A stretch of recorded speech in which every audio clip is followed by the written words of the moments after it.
It's the summer of 2015, and a businessman is walking down the street in El Salvador when two young men suddenly appear in front of him. Desperately begs for his life, pleading that he has young children. But his pleas fall on deaf ears. One of the men pulls out a pistol and shoots him, first in the shoulder, then in the stomach, and finally, twice in the head. His crime? Refusing to pay an extortion debt to a gang. The amount? Just $21. Fast forward to December 2022, and a man sits alone in a dimly lit chapel perched on a wooden church pew. He clutches a picture of his daughter, a psychology student known by the alias Marta, close to his chest as he struggles to hold back tears. Marta isn't dead, but she's been in prison for 6 months without having committed any crime. Her current whereabouts remain unknown. And these stories leave us with a pressing question. What happened? How did El Salvador go from having one of the highest murder rates in the world to one of the lowest in such a short amount of time? How did the government transform a nation plagued by chaos into a place where order and peace have been restored for the first time in a generation? El Salvador holds a dark secret. Deep in the country, hidden in the middle of the desert, stands a hulking steel and concrete fortress, a vault where El Salvador locks away its most dangerous criminals and throws away the key. Today, we're going to tell you a story about gang violence and one man's crusade against it. A story of how that man built a monument to his crusade in the form of one of the most secure prisons on earth, and how ordinary people have gotten caught up in it. This is the prison from which no one has ever been released. A local police officer once said, "Not even El Chapo could escape from there. It's where the worst of the worst go to rot, in the highest security complex this side of the US border, the Alcatraz of South America, CECOT." CECOT stands for the Center of Confinement for Terrorism.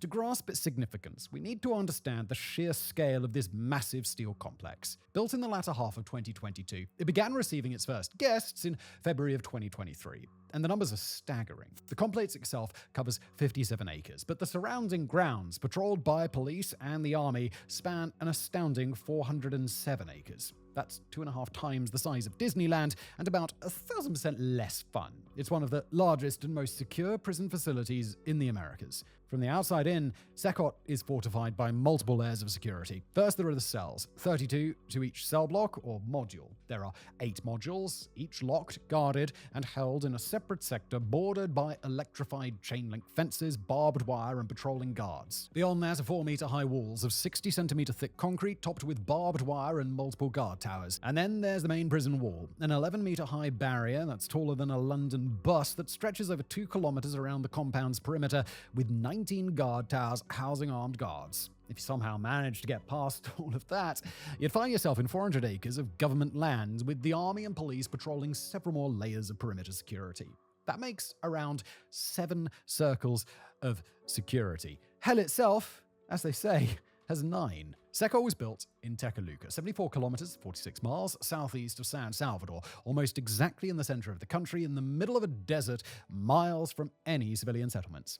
El Salvador's previous experience with urban prisons showed that their issues often spilled over into local communities. Here, isolation is a strategic design feature meant to protect these communities. The prison's infrastructure is entirely self-contained and independent of the national grid, with its own wells for water and a substation to generate electricity. Even if the rest of El Salvador were somehow destroyed tomorrow, CECOT would still function. It requires a plentiful supply of electricity too, as the entire complex is lit up like a Christmas tree. Every square inch of the exterior is covered in spotlights. After all, an escapee can't hide in the dark if there is no dark. There are still several unknowns when it comes to officially established information about the facility. We know it's energy independent, but for obvious security reasons, the exact nature of that infrastructure remains unclear. We don't know the total number of cameras or the total number of staff. And perhaps most importantly, we don't know what it costs to build, especially given the speed of its construction. Estimates suggest there are thousands of cameras, far more than the hundreds typically found in prisons of a smaller size and security around the world, making CECOT a surveillance outlier. It's pushing the boundaries of what's feasible and even practical in modern jails. The staff is estimated to number a few thousand, which, given the size of the facility, isn't actually that many. CECOT, at full capacity, is reported to hold 40,000 inmates. For comparison, Rikers Island in New York can house 20,000 inmates and employs around 10,000 staff. Those who designed and built CECOT claim that everything was done to global international standards, as shown during President Bukele's tour of the prison on his YouTube channel. Modern politics is indeed bizarre. There's no doubt that CECOT has been influenced by some of the world's most secure prisons like ADX Florence Supermax in Colorado. ADX Florence cost the US government around $60 million to build in 1994, but that facility is designed to hold under 500 inmates at its absolute maximum, not 40,000. Given that CECOT's main compound is 20 acres larger than ADX Florence, it's primed to house 80 times the number of inmates and was built state-of-the-art 3 decades later, so it's reasonable to estimate that CECOT's cost significantly dwarfs that of Florence and, well, most other prisons on Earth. The cells inside each module are little more than concrete boxes. They have thick reinforced bars on the front-facing walls and metal mesh ceilings for constant monitoring by armed guards in the gangways above. Each cell is fitted with 2 concrete toilets and 2 concrete basins, though the water is turned on and off from outside the cell. The main floor space is filled with quadruple-decker metal frames that form the inmates' beds. No mattresses, sheets, or pillows are allowed, as even these can be fashioned into weapons. The entire complex holds 256 cells with around 156 prisoners per cell. The Washington Post reports that at 98 people per acre, CECOT is designed to be one of the most densely populated prisons on Earth. That's a tight squeeze, especially when temperatures can reach 35 degrees Celsius with little ventilation. The cells don't have any windows, and as far as Salvadorian authorities are concerned, they don't need any. The design of the modules allows natural light to enter during the day, and fluorescent lighting is as ubiquitous inside as it is outside. These lights remain on 24/7, even while inmates are trying to sleep, enduring constant surveillance. The only exception is isolation. Solitary confinement cells are small, pitch-black concrete boxes with a concrete slab for a bed and a concrete toilet. All in all, CECOT is as well equipped, if not better, than most prisons on Earth, even for the staff. A key element of the design was to store the dignity associated with being a guard at CECOT. Guards are provided with a safe place to eat a hot meal, a comfortable place to rest, a recreational area, and even a gym. The Salvadorian government aimed to transform the previously skeptical perception of its security services into one of respect. The prisoners, of course, not extended that courtesy, and just in case they get upset about it, CECOT is fully equipped to handle any issues. The prison has an armory stacked with rifles, riot gear, and megaphones. Armed sharpshooters, especially in vantage areas, are a constant presence, and if the prison officers ever need help, they can call in the Salvadorian police and army patrolling the exterior. What's more, El Salvador's 6th Infantry Brigade is located only 20 kilometers away. The compound already has a fleet of vehicles, including a helicopter, and the open layout ensures that multiple helicopters could land on the grounds if necessary. If you know nothing about El Salvador, you might think this level of security is overkill. I mean, who are the monsters locked up in such an inescapable place, and why would a country need to build such a massive complex for them? Well, to understand that, we need to delve into the recent history that led to the creation of CECOT. To understand what's happening in El Salvador today, and what led to the construction of one of the most secure facilities on Earth, we must first travel back to 1980s Los Angeles, where El Salvador's gang problems began. During the Salvadorian Civil War from 1980 to 1992, many citizens fled to the US to escape violence and persecution. This led to a community of Salvadorians living in Los Angeles. Some of these refugees banded together to protect themselves against the native gangs of LA. One Salvadorian gang was known as Barrio 18, or the 18th Street Gang. The other was known as Mara Salvatrucha, or MS-13, and both gangs became bitter rivals. Today, both are infamous for their brutality, indifference to human suffering, and involvement in a wide range of criminal activities. By the 1990s, the situation had become so severe that the US government began deporting dangerous Salvadorian gang members back to their homeland. But the Civil War had devastated El Salvador. Its infrastructure lay in ruins, and there was little security to protect civilians. This environment was ideal for the repatriated gang members, who were now skilled at setting up and running criminal organizations. The New American Story Project reports that as many as 4,000 gang members were sent back to a nation wholly unequipped to handle them. As a result, the gangs grew in power, filling the vacuum left by the weakened state.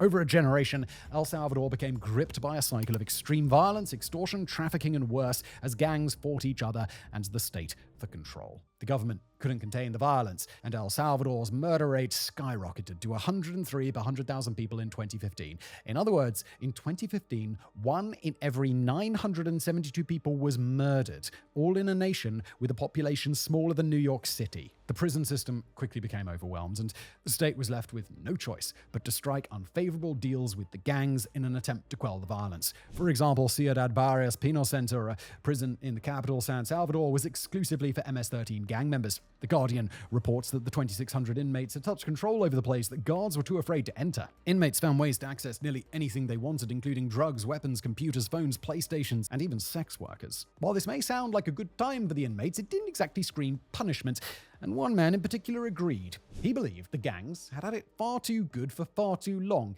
and he vowed to do something about it. Enter El Salvador's newest president, Nayib Bukele. Bukele was previously the owner of a marketing company before deciding to get involved in politics. He won the 2019 presidential election with 53% of the vote. His anti-corruption, anti-establishment ideology, alongside the slogan, "There's enough money when no one steals," clearly resonated with the Salvadorian electorate. Simply put, Bukele was a breath of fresh air compared to the main political parties that had overseen the nation's descent into chaos.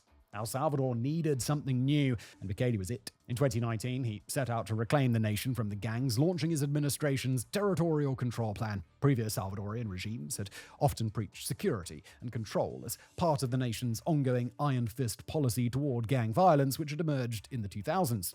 Bukele was about to show the gangs just how hard that fist could hit. The government first took back control of the prisons. They installed phone signal blockers and gave phone companies ultimatums to shut off service in certain areas completely. They raided the prisons, seizing any contraband that they could find, and ended the policy of prison segregation. At first glance, putting violent groups who hate each other together in a concrete box might seem counterintuitive. However, despite concerns that it would only ramp up the violence, the gangs opted for a truce. Being locked up together forced them to coexist. If it were a kill on sight all the time, the gangs would have quickly torn each other apart, which was not in their best interest. A non-violent truce made the move look like a masterstroke by the president. But while Bukele had the upper hand bureaucratically, the gangs still held significant control in other areas of the nation and continued to make their presence known. President Bukele's policies had brought down El Salvador's murder rate significantly, but violent outbursts were still common. On March the 27th, 2022, the BBC reported that 62 people were murdered in El Salvador within 24 hours. President Bukele had had enough. The gloves were about to come off once and for all. Bukele's government declared a state of exception, initially for 30 days, but it has been extended repeatedly and remains in force to this day. The emergency decree suspended various constitutional rights and granted law enforcement special powers to make arrests without evidence. It also allowed them to hold prisoners for longer than the ordinary limit of 72 hours without seeing a judge. Travel restrictions were implemented in known gang-heavy areas. Some assemblies were banned, and the government granted itself access to citizens' private communications. And of course, arrests were made, a lot of them. By 2024, only 2 years into the operation, over 80,000 people have been arrested in El Salvador. However, according to Human Rights Watch, even the Salvadorian police themselves state that around 1 in every 6 people arrested is innocent. The Bukele regime was arresting so many people every month that by the end of 2022, the already overcrowded and overwhelmed Salvadorian prison system was faring even worse. The regime knew they needed a new prison to match their new policy, a shining monument to national security. If the gangs were bad, the government was going to be worse. And so, CECOT was born. All right, we've told you why it was built and what you'd expect to find if you visited, but what is life really like for the prisoners at CECOT? Who are they? What have they done to get there? And how does CECOT handle such dangerous inmates? Well, this could broadly be broken down into two main areas: prison policy and inmate policy. Prison policy concerns the facility itself and its staff. CECOT is designed with several systems to ensure smooth operation. Guards are paid fairly, well-equipped, and well-trained. They regularly conduct exercises to practice responding to potential disturbances, including scenarios where they must assault certain sections of the prison. You could see a demonstration of this during President Bukele's tour of the facility, where riot gear-clad police stack up 4 to a man against cell doors, while a squad of marksmen sweeps the corridor. To prevent inmates from colluding against them, counterintelligence teams constantly assess the mood on the ground. One of the most important elements of prison security policy is the strict control of contraband. To ensure that inmates won't be procuring PlayStations or partying with sex workers, everyone who enters the prison must pass through full-body airport-style X-ray scanners and undergo manual frisks. Moreover, any staff member can select any specific inmate or even groups of inmates to be searched. The goal is to ensure there's nothing to hide and nowhere to hide it. Even the more administrative aspects of prison policy are crucial to operations. Booking inmates into a digital system ensures the state has a record of who these people are, why they're there, and once they're in the system, there's no way out. As much as we'd love to delve deeper into the intricacies of prison administration policy, we actually want you to finish this video, so let's move swiftly on to inmate policy. What rules do the prisoners here have to follow. For starters, they're controlled at all times when outside their cells. Unless in large groups, where they're made to sit body to body in long lines, leg shackles are common. Prisoners are placed in irons when they're transported anywhere within the prison, which mostly means being taken to isolation or sentencing. Every prisoner has a shaved head or buzz cut and is issued the same white boxer shorts and t-shirt combo. Prisoners spend the vast majority of their time in the 156-man cells we previously discussed, with the metal shelving beds and the concrete toilet. Talking among prisoners is discouraged, although prison officials recognize the difficulty of policing such rules, which is why the counterintelligence team is essential. When we said prisoners stay in their cells most of the time, we weren't exaggerating. There are no family visits to the prison, likely due to the risk of contraband being smuggled in, so prisoners have a lot of downtime. When it's mealtime, food is delivered to their cells and they eat it with their hands. Utensils are forbidden. Would you trust an MS-13 gang leader with a plastic fork? Well, neither would I. It's reported that for recreation, prisoners are exercised in the corridor for 30 minutes each day. This, combined with the bright lights at night, is enough to keep prisoners tired and unstimulated, with very little opportunity to build fitness. One of the exceptions to leaving the cell is for sentencing. But even then, prisoners don't leave CECOT. Instead, digital hearings are conducted with inmates placed in a room with a screen. A key element of eradicating gang activity is removing the threat of retaliation during legal proceedings. A remote digital hearing physically prevents the inmate from threatening the judge or the witnesses. The presidential tour of CECOT did show where prisoners would be put to work, building and making items like chairs and woven goods.